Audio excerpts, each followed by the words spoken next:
मसला बैठकर हल करा देते हैं, तो हमें तो फिर इन हथियारों की ज़रूरत ही नहीं है। और हम ये मिसाइल प्रोग्राम या जो भी है ये तो हम कम कर सकते हैं, कम कर देंगे या ख़त्म कर देंगे। के अंदर ये बात की जा रही है कि पाकिस्तान के जनरल आसिम मुनीर ने इंडिया को प्रोवोक किया है, कश्मीर के अंदर होने वाली दहशतगर्दी को लेजिटिमेट स्ट्रगल का नाम दिया। पाकिस्तान भी इस वक्त दो कश्तियों में बैठा हुआ है, एक तरफ नॉर्थ के साथ तजारत कर रहा है और दूसरी तरफ हथियार और मॉरल सपोर्ट और लेजिटिमेसी का सपोर्ट साउथ से ले रहा है, बिकॉज वेस्ट उसको ट्रस्ट नहीं करती because of its nuclear programme. कहा कि पाकिस्तान का जो न्यूक्लियर प्रोग्राम है, पाकिस्तान का जो डिफेंस सिस्टम है सबका सब, वो इंडिया सेंट्रिक है। पे नहीं आना चाहते। नरेंद्र मोदी को भी चाहिए कि वो तो अब उसकी खुद हुकूमत खत्म होने वाली है। अभी तो आया, अभी 5 साल तो रहेगा। कोई नहीं, अब वो 5 साल कोई नहीं रहेगा। प्रेशर पाकिस्तान पे है कि मिसाइल प्रोग्राम की कैपिंग की जाए। नहीं, मैं वो ये थ्रू आउट ये वक्तन फ़वक़्तन इसमें एक अनयूजुअल है कि अमेरिका ने सेकेंड वर्ल्ड वॉर के बाद ये जो ग्लोबल ऑर्डर बनाया है, इंटरनेशनल ऑर्डर बनाया है, डर किया जाता है। स्पेशली कश्मीर के मामले को लेकर पाकिस्तान जहां जहां गया वहां भारत ने रद्द कर दिया और कहा कि ये तो मामला तय हो ही नहीं सकता बाहमी तौर पर भी। आसिफ ने एक बहुत बड़ा बयान दे डाला है। उनकी एक और इसलिए मैं कह रही हूँ कि इससे पहले उनके कई स्टेटमेंट्स ऐसी आई हैं, वो कुछ कह देते हैं, बोल देते हैं और फिर चल सो चल, फिर वो मामला वो कहते हैं कि तो पनामा कैनाल को कर रहे होते हैं। सो दिस इज अनयूजुअल कि आप अपने ही एलाइज को थ्रेट कर रहे हो और like US has been source of security for its. नमस्कार दोस्तों, ऑपरेशन सिंदूर के बाद पाकिस्तान की जो ब्लैकमेलिंग थी न्यूक्स को लेके, न्यूक्लियर को लेके, वो अब खत्म हो गई है।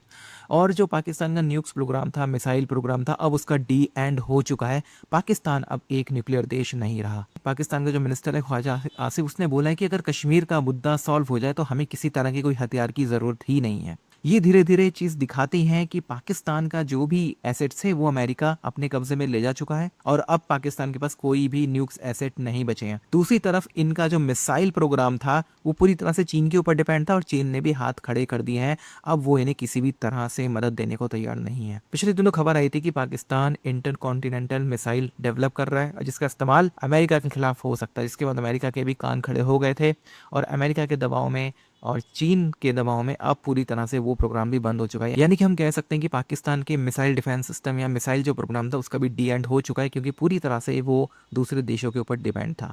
अब इसके जो मिनिस्टर के बयान आए हैं वो इस चीज़ को बिल्कुल दिखाते हैं कि अब इनके पास कोई लाचार हो चुके हैं, इनके पास कोई और चारा नहीं बचा, इसलिए मोदी जी के हाथ पैर जोड़ने की भाई बातचीत कर लो। तो ब्लैकमेलिंग खत्म हो चुकी है, न्यूक्लियर देश अब ये नहीं रहे। आप इस सब के बारे में क्या सोचते हैं कमेंट बॉक्स में ज़रूर लिखिएगा। वीडियो अच्छा लगे तो लाइक करें, शेयर करें, चैनल को सब्सक्राइब करना ना भूलें, बेल का आइकन प्रेस कर दें लेटेस्ट नोटिफिकेशन के लिए। आइए आगे बढ़ते हैं इस वीडियो में। आसिफ ने एक बहुत बड़ा बयान दे डाला है। उनकी एक और इसलिए मैं कह रही हूँ कि इससे पहले उनके कई स्टेटमेंट्स ऐसी आई हैं, वो कुछ कह देते हैं, बोल देते हैं और फिर चल सो चल, फिर वो मामला वो कहते हैं कि बात निकलेगी तो दूर तलक जाएगी, तो वो दूर तलक चली जाती है और फिर उसके लिए फिर क्लैरिफिकेशंस आती हैं, बहुत कुछ होता है बाद में। लेकिन अब की बार भी उन्होंने एक बहुत बड़ा बयान दे दिया है। एक टेलीविज़न चैनल के शो में बात करते हुए पाकिस्तान के डिफेंस मिनिस्टर ख्वाजा आसिफ ने ये कहा कि पाकिस्तान का जो न्यूक्लियर प्रोग्राम है, पाकिस्तान का जो डिफेंस सिस्टम है सबका सब, वो इंडिया सेंट्रिक है। पाकिस्तान इज़राइल के ख़िलाफ़ कुछ भी नहीं करना चाहता, इज़राइल से कोई लड़ाई नहीं है और पाकिस्तान कभी भी ये नहीं सोचता, ना ही ये चाहता है कि वो इज़राइल पे कोई वार करे या वहाँ पर कोई न्यूक्लियर चलाएगा, ऐसा कुछ नहीं है। और ना ही अमेरिका के ख़िलाफ़ ऐसी कोई प्लानिंग की जा रही है, क्योंकि सारे का सारा डिफेंस सिस्टम और जो भी प्लानिंग है वो इंडिया के ख़िलाफ़ है। जो मिज़ाइल चलते हैं, जो मिज़ाइल पाकिस्तान के पास मौजूद हैं, वो इंडिया के ख़िलाफ़ हैं। इज़राइल का इस बारे में जो है वो कुछ लेना देना नहीं है कि कभी भी हम इज़राइल के साथ जो है कोई ऐसी बात करेंगे या हमारे मिज़ाइल या हमारा जो वेपन्स हैं वो उड़कर वहाँ तक जाएंगे, ऐसा कुछ नहीं होगा। ये तो मैं अपने अल्फाज में आपको एक्सप्लेन कर रही हूँ। अभी मैं आपको जब उनकी स्टेटमेंट दिखाऊंगी तो आपको पता चल जाएगा कि उन्होंने क्या कहा, एग्जैक्ट उनके वर्ड्स क्या थे। अच्छा, साथ ही उन्होंने इसके अंदर एक और बात की और वो बात उन्होंने ये कह दी कि अगर अमेरिका यानी कि प्रेसिडेंट ट्रंप कश्मीर का प्रॉब्लम सॉल्व कर देते हैं, वो मसला बैठकर हल करा देते हैं, तो हमें तो फिर इन हथियारों की ज़रूरत ही नहीं है। और हम ये मिसाइल प्रोग्राम या जो भी है ये तो हम कम कर सकते हैं, कम कर देंगे या ख़त्म कर देंगे। सीरियसली कि क्या आप अपना जो ये सारा बोरिया बिस्तर समेट के जो है वो गोल कर देंगे, सब कुछ ख़त्म कर देंगे, फिर किसी चीज़ की ज़रूरत नहीं रहेगी। मैं आपको सुनवाती हूँ, आप ज़रा सुनिएगा। इस तरह का भी प्रेशर पाकिस्तान पे है कि मिसाइल प्रोग्राम की कैपिंग की जाए? नहीं, मैं वो ये थ्रू आउट ये वक्तन फ़वक्तन जो है नेगोशिएट होता रहता है कि आपकी रेंज जो है, उनका मेन मकसद ये है कि रेंज जो है वो इजराइल उससे थ्रेटन ना हो। लेकिन हमारी तो जो है वो तो ईस्टर्न है ना, कि जो डेप्थ है इंडिया की वो सारी की सारी जो है हम कवर कर सकें, चाहे वो बंगाल है या आसाम है और या नीचे राजकुमारी है, साउथ आप केरला ले लें या जो भी सूबा उनका ले लें, जो भी रियासत ले लें, तो हम तो उसको रेंज ले दें। हमारा जो सारे का सारा जो है ना वो इंडिया सेंट्रिक जो है डिफेंस का सारा प्रोग्राम है। हमारा किसी इस खिते में या बियॉन्ड दिस खिता हमारा किसी के साथ जो है कोई अमेरिका के खिलाफ या किसी के खिलाफ हमारा नहीं, कोई रेंज उस रेंज में है ही नहीं। हम तो अमन चाहते हैं, हम सब के साथ हम चाहते हैं। हिंदुस्तान के साथ हमारा एक झगड़ा है और वो 70-78 साल से वो चल रहा है, कश्मीर का झगड़ा है, वो बैठ के हमारे साथ हल कर लें, बैनुल अक़वामी बरादरी बैठ के हल करवा दे, यूएनओ के रेजोल्यूशन है उनके मुताबिक हल करवा दे। उसके बाद जो है हमारी डिफेंस नीड्स जो हैं वो मेरा ख्याल है फिर कोई अगर उन पे क्वालिफिकेशन जो है अगर हम अपनी मर्जी के साथ वो लगाना चाहिए। कि जो उन्होंने कहा है ये तो चलें अच्छी बात है, बहुत अच्छी बात है कि पाकिस्तान ये कह रहा है कि जी हमारा जो है वो इजराइल से तो कोई मामला है ही नहीं और हमारा प्रोग्राम इजराइल के लिए नहीं है, यानी कोई लड़ाई झगड़ा वो जो पाकिस्तान के अंदर से लोग जो हैं वो बात करते रहते हैं इजराइल के और अमेरिका के ख़िलाफ़, तो वो तो उनका अपना स्टैंड है, यानी स्टेट या जो कंट्री है वो ऐसी कोई सोच नहीं रखता है। वैसे तो उस स्टैंड को भी ख़त्म करना चाहिए फिर कि भाई तुम क्यों किसी के मामे बने हुए या तुम क्यों किसी की उसमें टांग अड़ा रहे हो।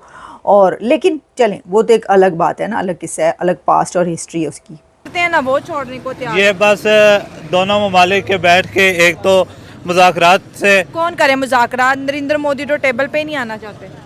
नरेंद्र मोदी को भी चाहिए कि वो तो अब उसकी खुद हुकूमत ख़त्म होने वाली है। अभी तो आया, अभी 5 साल तो रहेगा। कोई नहीं, अब वो 5 साल कोई नहीं रहेगा वो, कि जिस तरह के उसके हालात चल रहे हैं। जो कोई वजीफा पड़ा हुआ है? नहीं वजीफा नहीं पड़ा हुआ, ठीक है। तो वो यूनाइटेड नेशन तक मसला भी तो इंडिया के वजीर आजम लेके गए थे ना, नेहरू ही लेके गए थे ना, तो इंडिया के लेके गए थे, अच्छी बात है, लेके जाना चाहिए था। और कश्मीर के अंदर एक इस्तेसवाब राय भी इस्तेसवाब राय जो सा एक था, एक शुरू के अंदर उन्होंने वोटिंग की थी। कौन सा इस्तेसवाब, क्या मतलब? वो उन्होंने शुरू में वोटिंग की थी कि आपने पाकिस्तान के साथ रहना है। कहानियां हमारे सुन ली बहुत टाइम से, नया क्या दे रहे हो अभी? बताओ। अब नया ये दे रहे हैं कि नरेंद्र मोदी, अब देखो अब कश्मीर भी हमारा है, अच्छा, हिंदुस्तान भी हमारा है। अच्छा, इंशाल्लाह वो दिन दो नहीं जिस दिन हम जामे मस्जिद दिल्ली के अंदर जुम्मा ना पढ़ें। इसमें एक एक अनयूजुअल है कि अमेरिका ने सेकेंड वर्ल्ड वॉर के बाद ये जो ग्लोबल ऑर्डर बनाया है, इंटरनेशनल ऑर्डर बनाया है, और America has build these allies. उन्होंने ये इंस्टीट्यूशंस बनाए, ऑर्गेनाइजेशंस बनाए, एलाइज बनाए, and these institution and allies are super important to keep supremacy of the United States, कि ये हेल्प करते हैं आपको प्रोलॉन्ग करने में आपके ग्रेट पावर स्टेटस को।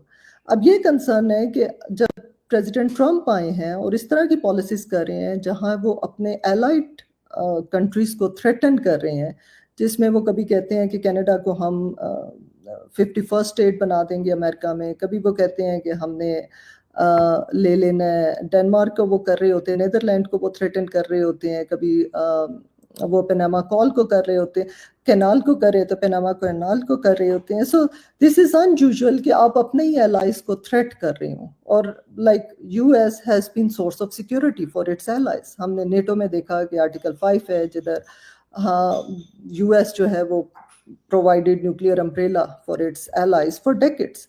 लेकिन अब जो है एलाइज में कंसर्न्स हैं कि ये whether we should rely on America और नॉट। जब प्रेसिडेंट ट्रंप की फर्स्ट एडमिनिस्ट्रेशन थी तो मैक्रॉन फ्रेंच प्रेसिडेंट मैक्रोन ने कहा था कि नेटो इज डेड कि, और जर्मनी चांसलर जो थी मार्करेट एंजल, उन्होंने कहा था कि we have to rely on our security, we can not rely on America any more. So इस तरह के आप जब एक पैनिक क्रिएट करते हैं एलाइज में, और जैसे एक वो हैं बहुत